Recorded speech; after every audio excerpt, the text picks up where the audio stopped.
اعوذ باللہ من الشیطان الرجیم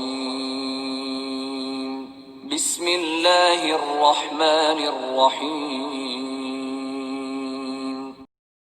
وما آتاكم الرسول فخذوه وما نهاكم عنه فانتهوا واتقوا الله إن الله شديد العقاب.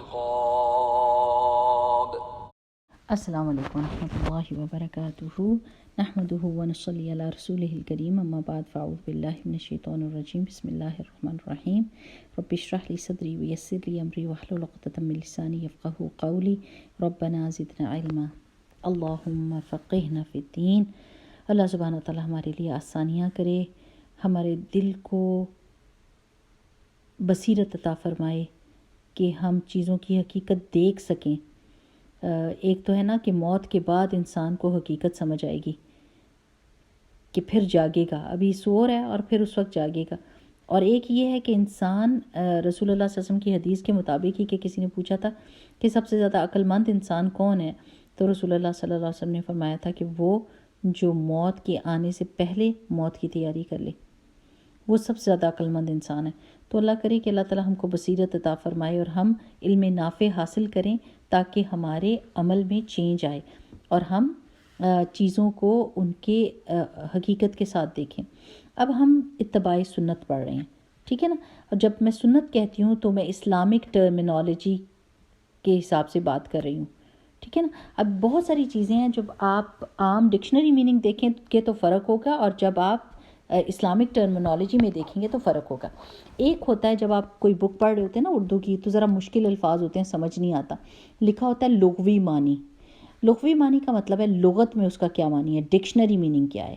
اور آگے لکھا ہوتا ہے لیکن اس کا اصطلاحی معنی یہ ہے، یعنی اس کی ٹرمینالوجی جو اسلامک ٹرمینالوجی ہے اس کا یہ مطلب ہے، ٹھیک. اب ہم سنت کے مقابلے میں دیکھتے ہیں کہ بدعت کیا ہوتی ہے، کیونکہ بدعت کے نام سے بھی بڑے سارے لوگ بدک بھی جاتے ہیں اور بھڑک بھی جاتے ہیں کہ ان کو اپنے اعمال جو ہے نا ان کے بارے میں کوئی بھی ایسا نام نہیں چاہیے ہوتا کہ بھئی جو میں نیکی کر رہا ہوں اس کے بارے میں تم یہ نہ کہو کہ یہ بدعت ہے. تو چلیں، لوگوں نے بھی نا اس کو مس یوز کرنا شروع کر دیے. وہ ہر چیز پر بدعت کا جو ہے نا ٹھپا لگا کے تو اس کا انکار کرتے ہیں اور اس کو لوگوں کو غصہ دلاتے ہیں.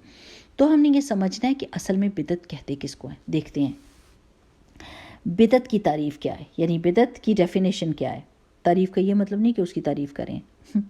بدعت کی ڈیفینیشن کیا ہے؟ ہر وہ عمل بدعت کہلائے گا جو ثواب اور نیکی سمجھ کر کیا جائے. یہ اپنے دل پہ لکھ لیں کہ یہ ہے بدعت، جس کو نیکی اور ثواب سمجھ کے کیا جائے، لیکن شریعت میں نہ قرآن نہ سنت میں اس کی کوئی بنیاد یا ثبوت نہ ہو. اگر آپ سے کوئی کہے کہ اس عمل کی دلیل لا کر دیں، کیا اس کو اللہ نے بتایا قرآن میں یا رسول اللہ صلی اللہ علیہ وسلم کی سنت میں موجود ہے، تو آپ کو وہ دلیل ہی نہ ملے اور آپ وہ کام کر رہے ہیں، آپ اپنا پیسہ بھی خرچ کر رہے ہیں، آپ اپنی صلاحیت بھی لگا رہے ہیں، آپ اس کو نیکی بھی سمجھ رہے ہیں، لیکن اس کو اللہ نے نیکی نہیں قرار دیا. اللہ سبحانہ وتعالیٰ نے اس کی گائیڈ لائن نہیں دی، رسول اللہ صلی اللہ علیہ وسلم نے اس کو کر کے نہیں دکھایا اپنی سنت کے ذریعے سے، اور آپ اس کو نیکی سمجھ رہے ہیں، تو وہ بدعت ہوگی. یعنی نہ تو رسول اللہ صلی اللہ علیہ وسلم نے خود اس پر عمل کیا ہو، نہ کسی کو اس کا حکم دیا ہو، نہ ہی اس کو کسی کو اس کی اجازت دی ہو. ایسا عمل اللہ کے ہاں مردود ہے، رد کیا ہوا، ناقابل قبول. بخاری اور مسلم میں اس کی حدیث آتی ہے. دین کو سب سے زیادہ جو نقصان پہنچایا نا میری پیاری بہنوں، وہ بدعت نے پہنچایا. اور بدعتی جو ہے نا وہ توبہ نہیں کرتا، کیونکہ وہ نیکی سمجھا. نیکی سے کون توبہ کرتا ہے؟ سمجھ آ رہی ہے نا آپ کو بات؟ ایک گناہ گار کی توبہ بڑی آسان ہوتی ہے کیونکہ اس کو پتہ ہوتا ہے کہ میں گناہ کر رہا ہوں. لیکن ایک بدعتی ایک عمل کو نیکی سمجھ کر رہا ہوتا ہے، تو پھر وہ کہتا ہے نیکی سے توبہ کیسی؟ یہ تو اچھا کام ہے جو میں کر رہا ہوں، تو اس پر تو مجھے اجر اور ثواب ملنا چاہیے، تو میں توبہ کس بات کی کروں؟ تو اس کے لیے بڑا مشکل ہوتا ہے. کیوں؟ کیونکہ شیطان بڑا چالاک ہے، وہ اس کو گناہ نہیں کروائے گا، اس کو پتہ ہے کہ اس کا عمل کیسے ضائع کراؤں، تو میں اس کو کہتا ہوں کہ نیکی جیسا ہی کام کرو، لیکن دیکھو سنت سے جو نہ بھی ثابت ہو نا وہ بھی کر لو۔ تو شیطان چلاک ہے، کچھ لوگ تو اس کے قابو آ جاتے گناہ کے ذریعے سے کہ وہ ان کو گناہ کروا دیتا ہے، کچھ لوگ جو اس طریقے سے قابو نہیں آتے ان کو بدعت پہ لگا دیتا ہے، لیکن ان کو یہ نہیں احساس ہونے دیتا کہ اس کا کوئی اجر اور ثواب نہیں ہے، اور وہ لوگ اس کی باتوں میں آ جاتے ہیں اور ایسا کام کر جاتے ہیں جو ان کے لیے نہ صرف یہ کہ کوئی اجر اور ثواب نہیں ہوتا بلکہ نقصان کا سبب بن جاتا ہے۔ تو جیسے بدعتی کی مثال ایسی ہوتی ہے جیسے ساری محنت اور مشقت کرے، سارا دن مزدوری کرے، لیکن آخر میں اس کو پتہ چلے یہ تو کام کرنا ہی نہیں تھا، جس کے لیے اجرت مقرر کی تھی وہ تو یہ کام تھا ہی نہیں جو کر دیا۔ جب کہا ہی نہیں گیا تھا تو کیا، تو اب تو مشکل پڑ گئی کہ تم پینلٹی بھی بھرو کہ یہ تم نے اس جگہ پہ بنائی کیوں چیز، یہ تو کہیں نہیں گئی تھی۔ قیامت کے دن اس کا دلیل کیا ہے کہ قیامت کے دن جب رسول اللہ صلی اللہ علیہ وسلم حوض کوثر پر اپنی امت کو پانی پلا رہے ہوں گے، آسمان کے ستاروں سے بھی زیادہ وہ کپس ہوں گے وہاں پر، اور وہ پلا رہے ہوں گے رسول اللہ صلی اللہ علیہ وسلم، اور اتنا میٹھا پانی، اتنا خوشگوار پانی، اتنی گرمی میں، تو کچھ لوگ حوض کوثر پر آئیں گے جنہیں رسول اللہ صلی اللہ علیہ وسلم اپنی امت سمجھیں گے، کیونکہ ان کے وضو کے اعضاء چمک رہے ہوں گے، لیکن فرشتے ان کو ہٹائیں گے اور آپ صلی اللہ علیہ وسلم کو بتائیں گے کہ یہ وہ لوگ ہیں جنہوں نے آپ صلی اللہ علیہ وسلم کے بعد بدعات شروع کیں۔ چنانچہ رسول اللہ صلی اللہ علیہ وسلم ان سے کیا فرمائیں گے؟ سحقاً سحقاً لمن غیر بعدی، دور ہو جائیں وہ لوگ جنہوں نے میرے بعد دین کو بدل دیا۔ اب یہ سوچیں کہ کوئی بہت بڑا بندہ بہت پہاڑ جتنے عمل بھی لے کر جائے، لیکن جو سنت اور قرآن میں تھے ہی نہیں، اور سمجھے کہ بس میرے پاس تو بڑا مال متاع ہے قیامت کے دن، اور اس کو پتہ چلے کہ کہا جا رہا ہے سحقاً سحقاً لمن غیر بعدی، تو اس کا کیا حال ہوگا، کیا ریگریٹ ہوگی، کیا دکھ ہوگا، کتنی تکلیف ہوگی کہ اس نے ایک کنفرمڈ راستے کو چھوڑ کر جس کو اوپر پتہ تھا کہ یہ اس پہ تو ملنے ہی ملنے ہیں اجر اور ثواب، اس کو چھوڑ کے اس نے ایسی چیز کو اپنایا جس پر کوئی اجر نہیں تھا۔ ابھی میں آپ کو وہ بکس بھی بتاتی ہوں، لیکن ایک مثال اس کے بارے میں ابھی دے دیتی ہوں تو پھر آپ کو تھوڑا سا پتہ چل جائے گا۔ 2 طرح کے جیسے درود ہیں اور وہ کنفرمڈ ہے، درود ابراہیمی کنفرمڈ ہے، اس کے اوپر یہ آسانی والا درود ہے۔ اگر آپ کو زندگی میں آسانی چاہیے، چھٹکارا چاہیے مصیبتوں سے، اللہم صلی علی محمد وعلی آل محمد کما صلیت علی ابراہیم وعلی آل ابراہیم انک حمید مجید، اللہم بارک علی محمد وعلی آل محمد کما بارکت علی ابراہیم وعلی آل ابراہیم انک حمید مجید۔ یہ درود ہے، درود ابراہیمی جو ہم نماز میں پڑھتے ہیں، پکا کنفرمڈ ہے۔ اس کے مقابلے میں ایک درود تاج ہے، خود ہی کسی نے بنایا ہوا۔ اب لوگوں کو عربی تو آتی کوئی نہیں، اور ہمیں بھی نہیں پتہ تھی، میں بھی پڑھتی تھی جب نہیں مجھے عربی آتی تھی، لیکن جیسے ہی عربی کا پتہ چلا اور پڑھنا شروع کیا اور سمجھایا گیا کہ دیکھو اس میں ہے کیا، کہ جو آپ پڑھ رہے ہو یہ تو شرک ہے بالکل پورا، کیونکہ ہم نے تو درود تاج کو ایسے ہی پڑھا تھا جیسے بہت ہی محبت سے کوئی پڑھتا ہے، اس میں اتنی محبت کا ہم اظہار کرتے تھے، لیکن چونکہ عربی نہیں نا پتہ ہوتی تو اس لیے جو کوئی پڑھا دیتا ہے ہم اس کو پڑھنا شروع کر دیتے ہیں، اور اس کا درجہ بھی جو چیز اللہ اور اللہ کے رسول نے بتائی ہوئی ہے اس کے برابر کر دیتے ہیں، نہیں ہوتا اس کا درجہ۔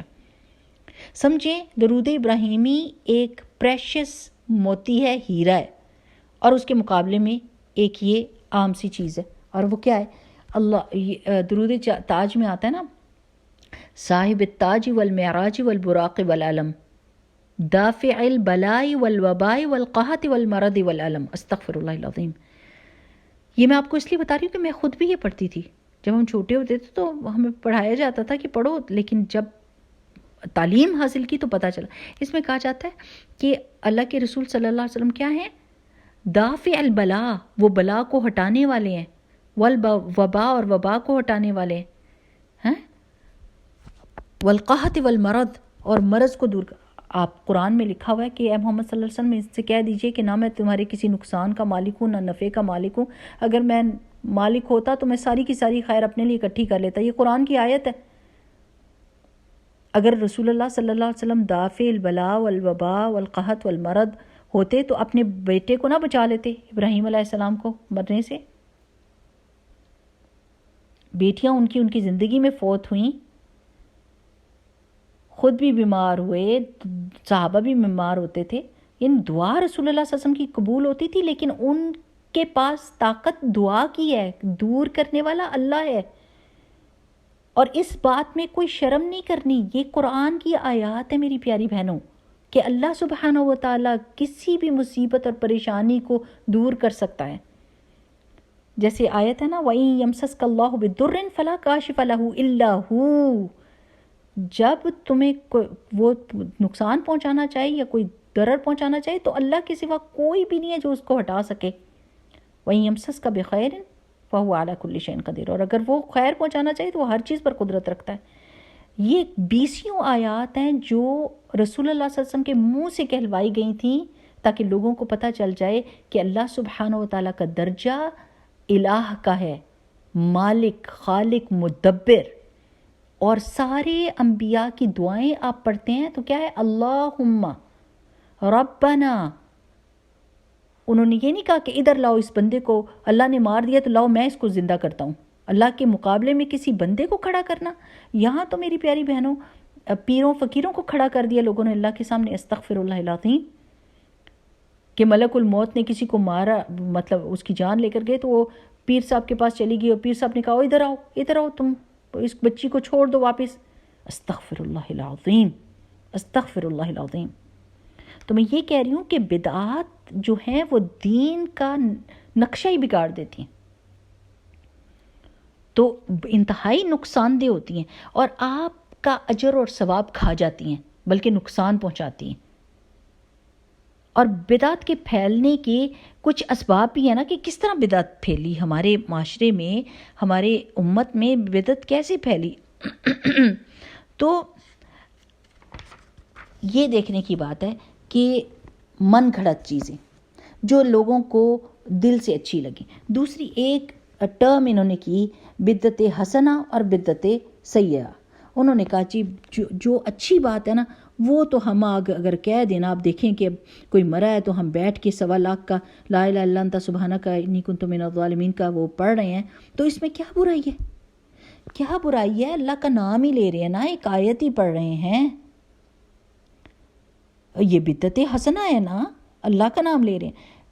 یہ پتہ ہونا چاہیے کہ چاہے آپ کسی طرح کی بھی بدعت کریٹ کریں، کوئی نیکی کا عمل بھی ثواب سمجھ کے دین میں انٹر کریں گے تو وہ رد ہوگا۔ یہ بات دل میں بٹھا لیں کہ کوئی بدعت سیئہ یعنی کوئی بری بدعت ہو یا کوئی اچھی بدعت ہو، سب ریجیکٹڈ ہیں اگر اللہ کے رسول صلی اللہ علیہ وسلم نے ہم کو نہیں بتائیں تو، کیونکہ انہوں نے مکمل، ہمارا تو ایمان یہ ہے کہ ہمارے نبی کریم صلی اللہ علیہ وسلم نے ایک ایک بات ہم کو بتا دی ہے، اور اگر ہم کوئی نئی چیز کریٹ کریں تو اس کا کیا مطلب ہے؟ Are we saying that نعوذ باللہ نعوذ باللہ نعوذ باللہ Prophet صلی اللہ علیہ وسلم forgot something and I know that and I am going to tell you؟ سوچا کریں نا، یہ غور و فکر کرنے کی بات ہے، ہم اس سے کیا ثابت کرنے کی کوشش کریں۔ اور بدعت حسنہ کے بارے میں تو ایک بہت اچھی دلیل علماء دیتے ہیں کہ آپ دیکھیں کہ جیسے آپ کہتے ہیں کہ دین میں کوئی اچھی چیز ایجاد کر دو تو کیا ہو گیا جی، تو آپ سے یہ سوال ہے، ہر دفعہ میں کوئی نہ کوئی سوال ضرور آپ سے کروں گی۔ میرا یہ سوال ہے کہ سجدہ کیا چیز ہے؟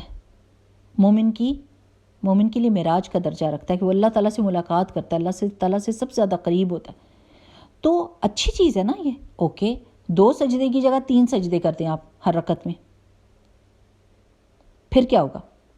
پھر تو بدعت حسنہ ہی ہے نا جی، ایک اچھی چیز ہے، ہم اللہ ہی کا نام لے رہے ہیں، سجدہ بھی اللہ ہی کو کر رہے ہیں، لیکن ہم وہ نہیں کرتے۔ کیوں؟ کیونکہ رسول اللہ صلی اللہ علیہ وسلم نے نہیں نماز ایسی سکھائی، ہمارا دل نہیں مانتا، ہم رسول اللہ صلی اللہ علیہ وسلم کے طریقے پر نماز پڑھیں گے، بس فل سٹاپ لگا دیں ادھر، اور سمجھ جائیں کہ دین میں کوئی بھی چیز میں اپنی مرضی سے نہیں کر سکتی۔ جس طرح میں 3 سجدے نہیں کر سکتی نا، حالانکہ وہ اچھی، میں اللہ کی تسبیح کروں گی، اللہ ہی کے آگے سجدہ کروں گی، لیکن میں 2 کی جگہ 3 نہیں کرنے والی۔ بالکل اسی طرح میں رسول اللہ صلی اللہ علیہ وسلم کے قدم سے ایک قدم آگے نہیں بڑھاؤں گی، جو انہوں نے کہہ دیا ہے وہ نجات کا ذریعہ ہے، وہ سکسیسفل لائف کی کنفرمیشن ہے. I don't need to do more, that's enough for me. ٹھیک ہے نا. اچھا اب یہ ہے کہ مرنے جینے کے ہمارے حالات دیکھیں کیسے ہو گئے. ایون موت کے اوپر ہم نے رسومات دوسرے نان مسلم سے لے کر ان کو ڈالا ہے just to make a little, وہ کہتے ہیں نا ذرا سی اس میں گلیمر سا لانے کے لیے. وہ سمجھتے ہیں کہ چلو جی ذرا حسل بسل سی ہوگی. تو آپ کو پتہ ہے کہ جینا مرنا ہم نے اللہ کو کہا ہوا ہے کہ اللہ ہمارا جینا اور مرنا آپ کے لیے.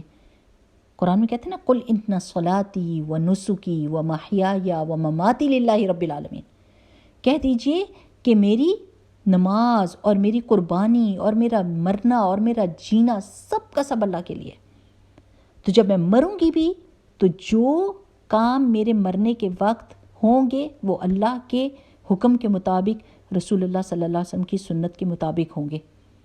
میں اس میں بھی اپنی مرضی کی کوئی چیز نہیں ڈالنے والی، یا یہ نہیں کہہ کے جاؤں گی کہ تم یہ کرنا ہو تم وہ کرنا نہیں.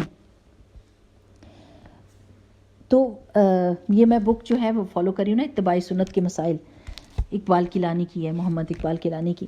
اس میں وہ کہتے ہیں کہ صحیح بات یہ ہے کہ بدعت حسنہ کے چور دروازے نے دین میں بدعت کو پھیلانے اور رائج کرنے میں سب سے اہم کردار ادا کیا ہے. کہ لوگوں کو یہ دھوکہ دیا، جس نے بھی بدعت جاری کی اس نے کہا یہ اچھی چیز ہے نا، یہ کوئی نیکی عملی ہے نا، اللہ ہی کا نام لے رہے ہیں نا جی، قرآن ہی تو پڑھ رہے ہیں. اگر قرآن کا ختم کروا رہے ہیں کسی کے مرنے پہ تو قرآن ہی پڑھ رہے ہیں نا، تو کیا برا ہے اس میں.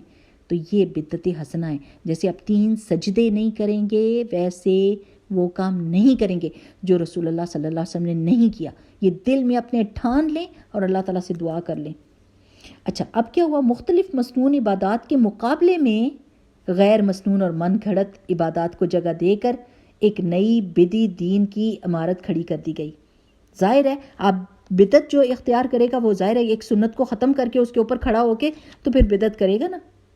پیری مریدی کے نام پر ولایت. اب یہ دیکھیں یہ لفظ آپ نے بڑے سنے ہوئے، حضرت جی، خلیفہ جی، اور کشف ہوتا ہے ان کو، اور ان کا جلال ہے، ان کا آستانہ ہے، ان کی درگاہ ہے، یہ خانقاہ ہے، یہاں پر مراقبہ ہوتا ہے، یہاں مجاہدہ ہوتا ہے، چلہ کشی، کشف القبور، چراغاں، چڑھاوے، کنڈے، جھنڈے، سماں، دھمال، رقص، حال پڑ گیا جی ان کو، وجد میں آ گئے ہیں. یہ سب ہندوانہ طرز ہے کہ پوجا اور پاٹ کے طریقے. یہ ناچ گانے باجے تاشے ہماری دین میں کہیں نہیں. قبروں پر سجادہ نشینی وہاں بٹھا دیتے ہیں، لوگوں کو پتہ ہی کوئی نہیں دین ایمان کا. مجھے اتنی حیرت ہوئی کہ لوگوں کو یہ سینس ہی نہیں رہی کہ نیکی کو کیسے ریکگنائز کرنا ہے. ڈر جاتے ہیں، چھوٹی سی بھی کوئی بات کرتا ہے. وہ میرے ہسبینڈ دکھا رہے تھے کہ کوئی جھوٹا پیر فقیر سا وہ قبر کھدوا کے اور اس نے اپنا بستر لگایا اور اس نے کہا میں چلہ کاٹتا ہوں اس میں اور اندر جاتا ہوں. اس کو پولیس نے پکڑ لیا. وہ تھوڑے دنوں کے بعد باہر آ گیا اور وہ آ کے کہہ رہا ہے میں سید زادہ ہوں اور میں یہ کرنے جا رہا تھا، میں عبادت کرنے جا رہا تھا. اور یہ کتنے لوگ اس کے پیچھے چل رہے ہیں. کویسچن، کیا ایسا چلہ رسول اللہ صلی اللہ علیہ وسلم نے کاٹا؟ کیا قبر میں جانے کی کسی کو اجازت دی کہ جا کے ادھر بیٹھو، گڑھا کھودو اور اس کے بیچ میں جا کے؟ ہم تو قبر کی تیاری پہلے کرتے ہیں. ہم کہتے ہیں کہ اللہ اللہ ابھی نا قبر کا وقت آئے، ابھی ہم اور زیادہ نیکی کے کام کر لیں، مرنے سے پہلے قبر میں جانا ہے. ہم کو بے وقوف ہیں، ہماری عقل کام نہیں کرتی. ہمیں ایسا دین نہیں دیا گیا کہ جاؤ 40 دن اندر بیٹھ جاؤ. ہمیں کہا ہے جاؤ معاشرے کے بیچ میں لوگوں کی مدد کرو، عبادات اور اخلاقیات اور معاملات پر فوکس کرو. صرف تمہاری عبادت سے کچھ نہیں بننے والا. لوگوں سے ملاقات بھی کرو، لوگوں کے مشکلات کا حل بھی دو. اس طرح 40 دن نیچے بیٹھ کے کھانا کھانے سے ہٹ دھرمی اور لیزینس اور لتھارجک بندہ نکلو باہر. ہمارا دین تو چلہ کاٹنے کو نہیں کہتا. یہ تو ہندوانہ رسمیں اور طریقے. تو جس کو رسول اللہ صلی اللہ علیہ وسلم کی سنت کا پتہ ہوگا وہ ایک دم سے بدعت کو یا گناہ کو پہچان جائے گا. لیکن جس کو نہیں پتہ ہوگا ظاہر ہے وہ کہے گا او یہ تو اچھا ہی کام کر رہا تھا، کوئی عبادت ہی کرتا، کوئی دعائیں ہی مانگ لیتا. 1.25 لاکھ کا ختم، آیت کریمہ کا ختم کرتے ہیں، سفر کو منحوس مہینہ جانتے ہیں، محفلیں قائم کرتے ہیں، اور عبد القادر جیلانی رحمہ اللہ کے ناموں کا ورد کرتے ہیں۔ استغفر اللہ العظیم، ہمیں تو اللہ کے ناموں کا ورد کرنے کو کہا گیا ہوا ہے، اور عجیب عجیب سی دعائیں پڑھتے ہیں خود ساختہ، اور پھر سمجھتے ہیں کہ اس کی وجہ سے ہم کو وے آؤٹ مل جائے گا۔ اور سیدھے سادے مسلمان جو صرف عقیدت رکھتے ہیں، جن کو صرف نام دے دیں کہ محمد رسول اللہ یا اللہ کا، تو وہ ایک دم اٹریکٹ ہو جاتے ہیں، ان کو نہیں پتہ ہوتا، تو پھر گناہ کس کے سر پر آ رہا ہے؟ جو لوگ ان کو گائیڈ کریں اور وہ چیزیں بتا رہے ہیں۔ آپ بتائیں کہ کہاں پر محمد رسول اللہ صلی اللہ علیہ وسلم نے لائٹس آف کر کے اللہ اللہ اللہ کا ذکر کیا؟ کہاں؟ ہاں یہ پتہ ہے کہ جب مشکل آتی تھی تو سجدے کیا کرتے تھے، نماز کی طرف جلدی کرتے تھے، نفل پڑھتے تھے، یہ پتہ ہے، لیکن یہ نہیں پتہ کہ اللہ، اور جب اللہ کا نام لیتے تھے تو ساتھ میں دعا کرتے تھے، اللہم اغفر لی کہتے تھے۔ یعنی جب ہم بدعت کو لائیں گے تو سنت کو ختم کریں گے، یہ ہے اس کا کانسیکوینس، بڑا ہی ڈینجرس۔ اور سنت ہمیشہ زندگی کو آسان اور ریلیکس کرتی ہے، اور خود ساختہ طریقے ہمیشہ زندگی کو مشکل بناتے ہیں۔ جیسے ایک مثال میں دیا کرتی ہوں کہ دیکھیں، اللہ سبحانہ و تعالیٰ نے جو دین ہم کو دیا ہے وہ بہت آسان ہے۔ نماز آپ کہیں پر بھی اس زمین کے اوپر ہیں، نماز کا سجدہ دے سکتے ہیں، اور آپ ایک عبادت گزار پائس بندے قرار دے سکتے ہیں، کہ آپ کو کہا جا سکتا ہے کہ آپ پائس بندے ہیں، آپ اللہ کی نظر میں ایک متقی پرہیزگار بندے بن سکتے ہیں۔ لیکن دوسرے ادیان میں وہ کیا کہتے ہیں، جو بندہ 40 دن تک پانی کے بیچ میں ایک ٹانگ پر کھڑا ہو کر چلا نہیں کاٹ سکتا، وہ اللہ کی نظر میں عبادت گزار نہیں ہے۔ اور ہر بندہ کہتا ہے میں تو یہ نہیں کر سکتا، میں تو یہ نہیں کر سکتا۔ اللہ تعالیٰ نے ہمیں وہ دین دیا ہے جو ہر بندہ کر سکتا ہے۔ یہ جو مشکل کام ہے نا، یہ وہ والے ہیں جو خود ساختہ انسانوں نے معیار بنائے ہوئے نیکی کے، جس کو ہر بندہ نہیں کر سکتا، اس لیے وہ لیڈر بن کر بیٹھ جاتے۔ دیکھو میں نے تو 40 دن پانی میں بیٹھ کے چلا کاٹا ہے، اور میں نے بھوکا رہ کے جنگل میں بیٹھ کے تو یہ اکیلی زندگی گزاری ہے، تو میں تم سے بہتر ہو گیا ہوں، میں تم سے زیادہ پائس ہو گیا ہوں۔ اللہ نے ایسا دین نہیں دیا ہم کو۔ اللہ نے ہمیں آسان دین دی ہے، جس میں ہم لوگوں کے ساتھ آپس میں معاملہ کرتے ہیں، بھلائی کرتے ہیں۔ کتے کو پانی پلانے پر اگر جنت واجب کر سکتا ہے اللہ سبحانہ و تعالیٰ، تو انسانوں کے ساتھ اچھا معاملہ کرنے کے اوپر اللہ تعالیٰ جنت میں کیا درجے دے گا، ہم تو سوچ بھی نہیں سکتے۔ تو اس لیے ہمارا دین میری پیاری بہنوں سنت کی وجہ سے آسان ہے، اور ایسا ہے جو ہم سب کو سینس آف اچیومنٹ دے سکتا ہے کہ yes we have what do you say a good relationship with Allah سبحانہ و تعالیٰ، اور اللہ تعالیٰ مجھے اچھا جانتے ہیں، میرے چھوٹے چھوٹے کاموں کی قدردانی کرتے ہیں۔ میں راستے میں سے کانٹے بھی ہٹا دیتا ہوں یا کوئی پتھر ہٹا دیتا ہوں تو اللہ میرے اس کام کو بھی بہترین اجر سے نوازتے ہیں۔ اور یہ طریقے ہمیں سنت سے پتہ چلتے ہیں، رسول اللہ صلی اللہ علیہ وسلم کی پریکٹیکل لائف سے پتہ چلتے ہیں۔